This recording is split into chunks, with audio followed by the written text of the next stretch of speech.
புரிந்து கொள்ளுங்கள் வாலிபர்களே, புரிந்து கொள்ளுங்கள் வாலிபர்களே. எச்சரிக்கையாக சொல்லுகிறோம், எச்சரிக்கையாக சொல்லுகிறோம். அல்லாஹுக்கு மாறு செய்கிற, அல்லாஹுவை புறக்கணிக்கிற, அல்லாஹுக்கு எதிராக செயற்படுகிற ஒரு வாழ்க்கையால் இந்த உலகத்திலும் மறுமையிலும் நிச்சயமாக சந்தோஷத்தை பெற்றுக் கொள்ளவே முடியாது. நீங்கள் யாராக வேண்டுமானாலும் இருங்கள், நீங்கள் எதை வேண்டுமானாலும் படித்து இந்த சமுதாயத்தின் பெரும் கல்விமான்களாக மாறுங்கள். நீங்கள் பெரும் பெரும் பல்கலைக்கழகங்களில் படிக்கிற மாணவர்களாக இருக்கலாம், படித்த பட்டதாரிகளாக இருக்கலாம். ஆனால் நீங்கள் அல்லாஹுக்கு மாறு செய்கிற காலமெல்லாம், அல்லாஹுவை புறக்கணிக்கிற காலமெல்லாம், அல்லாஹுவை நீங்கள் மறந்து வாழுகிற காலமெல்லாம் இந்த பூமியில் நீங்கள் நஷ்டமடைந்து கொண்டே இருக்கிறீர்கள். புரிந்து கொள்ளுங்கள் வாலிபர்களே, கொஞ்சம் சுய விசாரணை செய்யுங்கள், சுய விசாரணை செய்யுங்கள். இன்றைய நாள் அதிகாலை தொழுகையை நான் தொழுதுவிட்டுத்தான் இந்த ஜும்ஆவுக்கு வருகை தந்திருக்கிறேனா? என்னுடைய வாலிப சமூகமே, நான் சொல்லுகிறேன் என்று கோபித்துக் கொள்ளாதீர்கள். இந்த ஜும்மாவை நான் ஆரம்பிக்கிற பொழுது இந்த வெளியிலே இருக்கிற எந்த சகோதரர்களையும் நான் காணவில்லை. அவர்கள் ஏதோ ஒரு சிலர் வேலைப்பளுவோடு பிந்தி வந்திருக்கலாம், அல்லாஹ் அவர்களை மன்னிக்க வேண்டும்.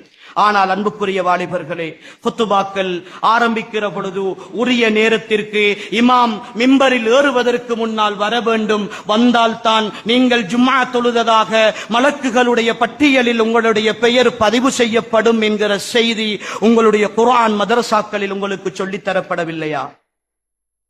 அதிகாலையில் நேரத்தோடு வந்தால் ஒரு ஒட்டகம் குர்பானி கொடுத்த நன்மை, இல்லை என்றால் ஒரு மாடு, இல்லை என்றால் ஒரு ஆடு, இல்லை என்றால் ஒரு கோழி, இல்லை என்றால் ஒரு முட்டை.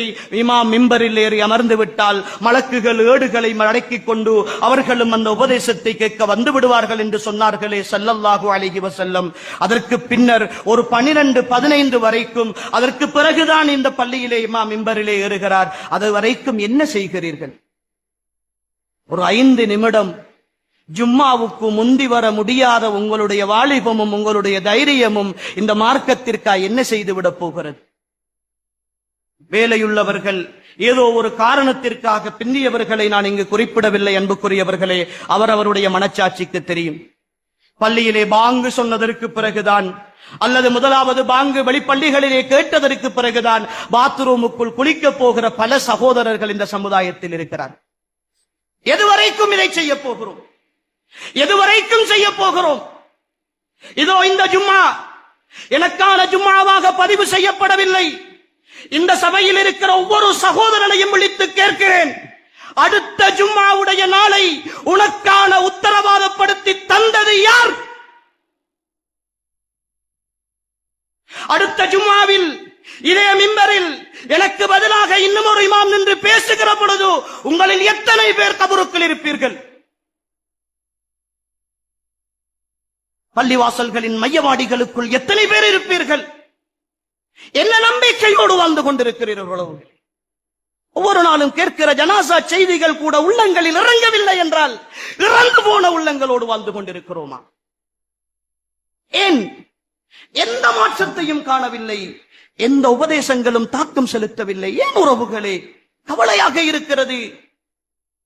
எல்லாம் சொல்லிவிட்டு போனாலும் பேசி முடிந்த கையோடு மீண்டும் அதே பாவங்கள், அதே தொடர்கள். இன்று வெள்ளிக்கிழமை பீச்சிலே அதே நக்கல்கள், அதே நையாண்டிகள். இரவின் அந்த வேளையிலே இன்றைய விடுமுறை நாளில் அதே இசையும், அதே கூத்தும், அதே கொண்டாட்டமும், அதே சினிமாவும், அதே காட்சி.